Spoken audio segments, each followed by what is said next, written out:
Adam connut Ève, sa femme, elle connut et enfanta Caïn, et elle dit, j'ai acquis un homme de par l'Éternel. Elle enfanta encore son frère Abel. Abel fut berger et Caïn fut laboureur. Au bout de quelque temps, Caïn fit à l'Éternel une offrande des fruits de la terre, et Abel, de son côté, en fit une des premiers-nés de son troupeau et de leur graisse. L'Éternel porta un regard favorable sur Abel et sur son offrande, mais il ne porta pas un regard favorable sur Caïn et sur son offrande. Amen. Donc, que nous dit la Bible là? Ça se passe à quel moment? La situation, le contexte. On est où? On est dans le jardin? Non, hors du jardin. D'accord. Ève va enfanter un premier enfant. Caïn. Et le deuxième Abel. Abel, il va être berger et Caïn va être laboureur. Quand il avait fait une offrande à Dieu, il a offert une partie de ses fruits.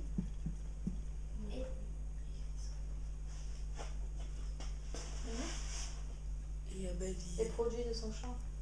Moi, c'est qui fruits. Oui, c'est bon, c'est une chose. Et Abel offrit les premiers-nés de chacun de ses troupeaux. D'accord. Et comment a réagi l'Éternel par rapport à ces offrandes? Il regarda l'offrande de Abel. Porter un regard favorable à son Pourquoi? Parce qu'il a pris les premiers-nés. C'est-à-dire que ça veut dire qu'il a déjà pris, par exemple, quand un animal enfant, va accoucher, il y a un nom. Mettre bas. Le mettre bas, il a pris le premier-né, il l'a tué, il l'a donné à Dieu. Et Dieu il a été réjoui. Donc, qu'est-ce que ça veut dire par rapport à... Qu'il a travaillé toute l'année juste pour Dieu. Ouais. Et pas pour lui aussi. Et comme il a travaillé pour lui, par exemple, pour les veaux, ça prend au moins un an pour faire juste un seul. Que les fruits, ça pousse tout le temps. Ouais. Un sacrifice beaucoup plus important. Tout à l'heure, il disait que Dieu, elle a travaillé, il a agréé, parce que Abel a travaillé toute l'année pour qui? Pour Dieu. Et ça, c'était fort. Imagine que Abel avait 5 vaches. Les 5 vaches ont produit, je dirais, 5, comment on les appelle? 5 quoi? 5 veaux. Voilà. Donc toute l'année, les 5 veaux-là, les a sacrifiés. Par contre, Caïn, il a eu 2 tonnes de fruits. Dans les 2 tonnes, il a pris peut-être 10 kilos, ou peut-être même 5 kilos, il a fait le sacrifice. Donc il a travaillé pour lui, et puis un peu pour Dieu.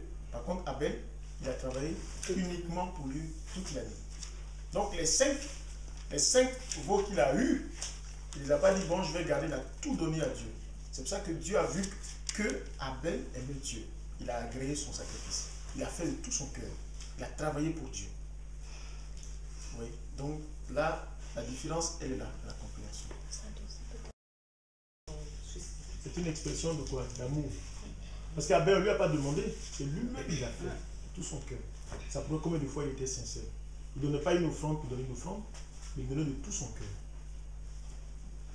C'est pareil pour Abraham aussi. On lui a dit, ton fils unique,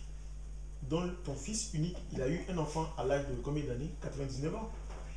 Son seul fils qu'il a eu, à cet âge très vieux, même proche de la mort, Dieu lui dit, cet enfant-là, donne cet enfant en sacrifice. Il n'a pas dit, mais moi je suis vieux, tu me donnes un fils, et le seul fils, je vais le sacrifier. Il n'a pas discuté avec Dieu. Il a dit à Dieu, ok, pourquoi? Parce qu'il aime Dieu plus que son fils. Qui veut faire ça? C'est dur. C'est pour ça que Dieu a agréé l'offrande, le sacrifice d'Abel. Parce que c'est un sacrifice sincère. Verset 5, à partir du verset 5, la suite, Iris.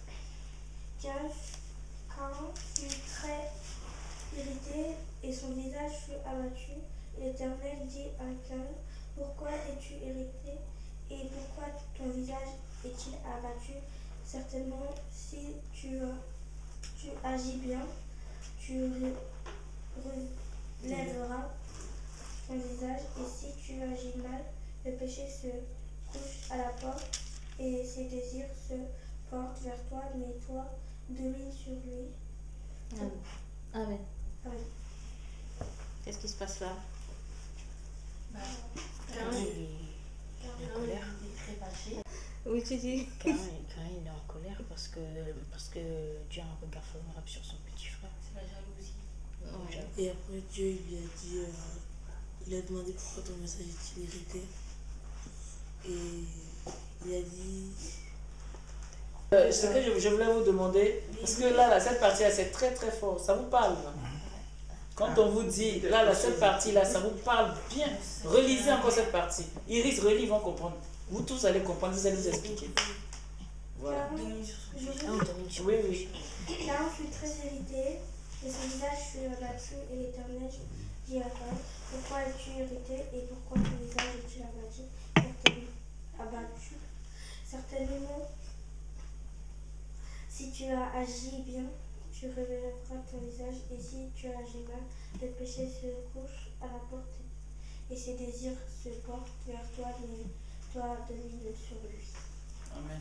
En gros, de dominer sur ses péchés. Et pourquoi? Parce que c'est pas bien de rester en colère. Voilà. Moi, je sais que le péché prend le contrôle. Hein? Sinon, après le péché, il domine sur toi. Et Voilà. après, tu vas continuer à être. Après, tu vas ouvrir la porte à Satan. Et il tu va pourras être- plus t'arrêter. Voilà. Tu fais une porte d'ouverture et Satan va t'utiliser. C'est pour ça que quand vous êtes en colère, vous dites non, vous faites en colère. C'est ça, mais après, je rigole. Quand vous avez le pouvoir de dominer. De dominer. Il passe par tout le monde le péché. Il peut passer par même papa des fois, par moi, par tout le monde. Parce qu'il sait. Il sait que tout de suite, si on parle, si tu es là, on va lui dire, et là, mets ton manteau. Elle va commencer, la colère va venir tout de suite. Ah, on crie sur moi. Voilà. Dès que ça vient, il faut rigoler. Tu dis, non, non, non, non, aujourd'hui, papa, je ne me fâche pas. Je vais mettre mon manteau. Il faut apprendre à dominer. Tu vois, Dieu nous dit tout dans ça. Et en belle, ils ont fait. Mais nous, qu'est-ce que ça va nous apporter dans notre vie réelle? Comment vous, les enfants, ça va vous apporter? Ah oui, Dieu a dit dans tel passage que si je veux regarder la jalousie, si aujourd'hui on est là bien travaillé, que maman dit, ah on est là, c'est bien, demain je t'achète quelque chose. Ah moi je vais pas me fâcher, hein, c'est pas grave. Aujourd'hui on est là bien fait, mais demain je vais tout faire pour bien faire aussi. Pour que mon regard aussi soit porté dessus. C'est comme ça. La parole c'est pour nous enseigner, c'est pour que nous, nos comportements changent. Pas pour regarder simplement pour ce que Abel et Caïn ont fait. Vous, qu'est-ce que ça vous dit? Est-ce que vous avez compris? Est-ce que vous allez dominer sur le péché? Oui, je peux le faire, moi. Mais après, si on rigole, ça passe. Non, mais c'est important. C'est important. C'est vrai que c'est la chair. On peut pas, voilà, des fois ça arrive. Quand c'est arrivé, après tu retires. Tu vas dans ta chambre, après tu réfléchis, tu dis, ah, à l'étude biblique, on a eu, Caïn était aussi furieux, mais voilà. Après, on va voir la conséquence de ce qui est arrivé justement. C'est pour cela que, au vu de ça, on ne doit pas faire comme Caïn. Elle va pas tuer. Mais tu sais pas ce que le péché... Des fois, les gens n'ont pas dans le but de tuer, mais ils sont énervés. Souvent, on n'a pas envie de... Parce que tu es énervé, celui-là s'approche de toi, tu le pousses. Et malheur pour toi, il y a une caillou qui est là et la personne décède. C'est pour cela, même à l'école, on dit de ne pas se battre. La parole, c'est pas fait juste pour la lire et la garder. Il faut vraiment l'appliquer. Faire l'effort de l'appliquer chaque jour, un peu plus. Les enseignements qu'on fait ensemble, c'est vraiment pour... Comme ça, à la fin de la semaine, tu dis, ah, on a eu tel enseignement. Cette semaine, il m'est arrivé telle chose. J'ai appliqué l'enseignement. Ça vous est arrivé déjà d'essayer d'appliquer les enseignements qu'on fait face à des situations à l'école, dans la rue, n'importe où? Oui. Merci. J'ai essayé d'arrêter de m'énerver pour rien. C'est bien. C'est très bien. Le but, c'est ça. Il y a la théorie et puis il y a la pratique. Ok? Verset 8. Cependant, Caïn adressa la parole à son frère Abel. Mais comme ils étaient dans les champs, Caïn se jeta sur son frère Abel et le tua. L'Éternel dit à Caïn, où est ton frère Abel? Il répondit, je ne sais pas où je suis. Je ne sais pas. Suis-je le gardien de mon frère? Et Dieu dit, qu'as-tu fait?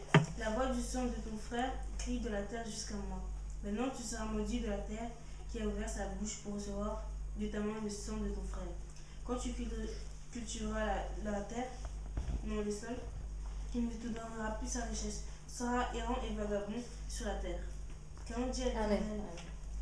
Là, en fait, il a emmené Abel dans les champs. Et après, il s'est jeté pour se tuer. Et après, l'Éternel lui demande, mais il est où ton père? Quand il dit, je suis pas son gardien. Il ne voulait pas vraiment le tuer. C'est la jalousie qui l'a conduit au meurtre. Et après, Dieu, il a maudit Cain. Il sera vagabond. C'est ça. Et après, il va donner. Il sera vagabond. Et le sol sera maudit par lui. Quand il cultivera le sol, il ne donnera plus de sa richesse. La deuxième fois que la terre était maudite. Ouais, la deuxième fois, c'est ça. Vous avez vu un petit peu ce que la jalousie, la colère, tout ça, ce que ça peut engendrer? Ah non, pas faire ça, faut pas abuser. Et l'orgueil. Et l'orgueil, parce que quand Dieu lui demande, qu'as-tu fait? Qu'est-ce qu'il répond? Là, il était pas. Je suis personnage de gardien, il ment. Je suis pas son Vous gardien. trouvez une bonne manière, ça c'est une bonne manière de parler, ça? Non. Ça veut dire quoi? Ça veut dire quoi ce comportement? Il n'est même Voilà. pas choqué. Il a fait exprès de tuer. Déjà. Et ensuite, c'est qu'il se prend, lui, il s'en fout de Dieu. Tout à fait, il a manqué un grand respect. C'est-à-dire qu'il se Suis-je prend le il est gardien de mon orgueilleux. frère? Et C'est ça, pas là, mal. souvent, vous les enfants, là, vous faites ça, hein, À vos parents. souvent même. Manière de parler. Vous Hmm. faites une bêtise et vous agressez encore la personne qui Voilà. vous pose la question. Répondre aux Non, parents. c'est pas moi. Quand on fait une bêtise, si on se répand à la limite, on dit que si vraiment sincèrement on se rend compte. Ça peut arriver hein, que dans un effet de colère, on fasse une bêtise, mais après on se rend compte, qu'est-ce que je fais là? Oh là là, oh, tu as envie de retourner en arrière pour ne pas refaire. Là, Dieu prend pitié quand même. Mais non seulement tu fais, mais en plus tu campes et tu restes ferme. Pour toi, tu n'as rien fait de mal et tu ne demandes pas pardon. Et tu parles mal à Dieu. Là, c'est vraiment grave. C'est vraiment grave ce qu'il a fait. Vous voulez dire Et quelque puis chose? aussi, j'aimerais ajouter sur le fait que Caïn, il a tué son frère. Dieu avait déjà averti Caïn.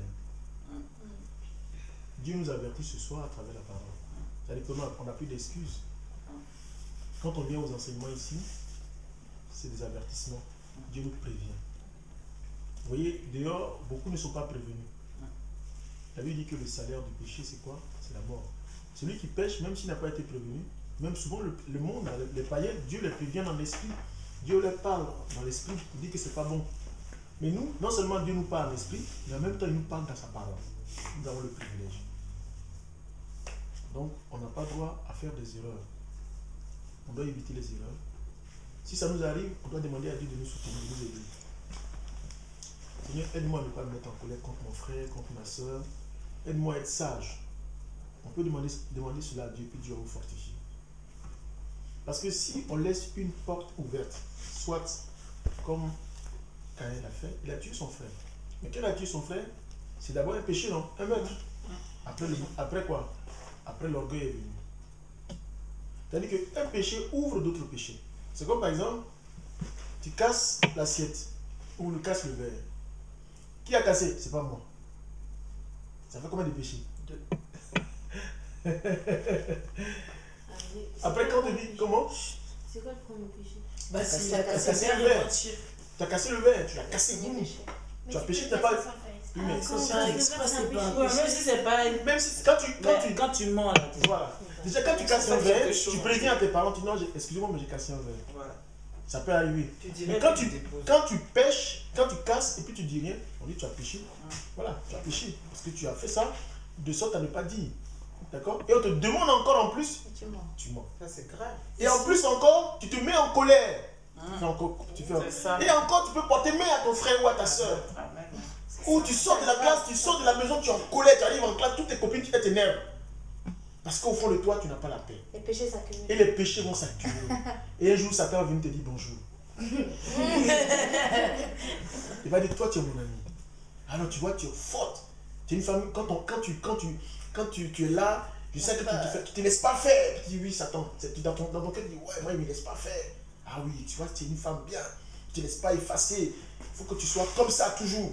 Quand tes copines parlent, il faut parler. Et puis du coup, tu te retrouves dans un camp qui n'est pas de Dieu. Tu deviens rebelle. Rebelle à l'école. Rebelle non, face à tes parents. Pourquoi? Parce qu'un jour, tu as ouvert une porte. Et depuis ce jour-là, le péché est entré dans ta vie. Donc tous les péchés entrent. Ils viennent se balader dans ta vie. À cause Le de ton mensonge. père. Et après ta vie, oui. tout va maintenant. Ça ne change plus. C'est comme ça. Mais si tu te répands, tu fermes la porte. Quand tu demandes pardon, tu fermes la porte. Ou du moins, quand l'orgueil veut rentrer, tu dis non, je refuse. Jésus est ma vie. L'humilité est mon partage. Donc, c'est fini. Si un péché ne rentre pas, parce que c'est un péché qui attire l'autre péché. Les péchés ont leurs camarades. Chaque péché attire son camarade péché.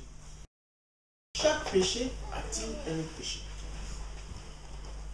Donc, si tu ne mens pas, ben, la colère ne viendra pas. Ouais. La moquerie, c'est un péché. Ah ben oui. Quand on se moque de qui? On se moque de sa copine, on se moque de son frère. Et par exemple, si elle fait une blague. Oui, mais une blague ne doit pas entraîner la moquerie de quelqu'un. Et puis, il faut savoir quel type de blague tu dois... Parce qu'une blague peut t'entraîner dans le péché. La colère. Peut entraîner la colère, peut entraîner l'orgueil, peut entraîner le rejet, peut entraîner beaucoup de choses. D'accord? Donc quand il y a des personnes qui se mettent à se moquer, il ne faut pas t'asseoir avec les moqueurs. La Bible dit que l'homme le juste ne s'assoit pas à côté des moqueurs. On peut plaisanter sans péché. C'est dans la plaisanterie, on peut ouvrir une porte du péché. Et après, ça ne finit pas. Et tu vas plaisanter le péché. Non, non, je rigole. Et dans la rigolade, tu vas te perdre. D'accord? C'est pour ça que la Bible dit que ton oui soit oui et que ton non soit non. D'accord? Voilà, donc il ne faut pas ouvrir une porte. Ne dis pas non, ça c'est pas grave, c'est un péché, c'est rien. Non, je ne pêche pas, je refuse. Parce que si un péché entre, un autre camarade va rentrer, un autre camarade rentre, et puis ta vie est remplie de péchés.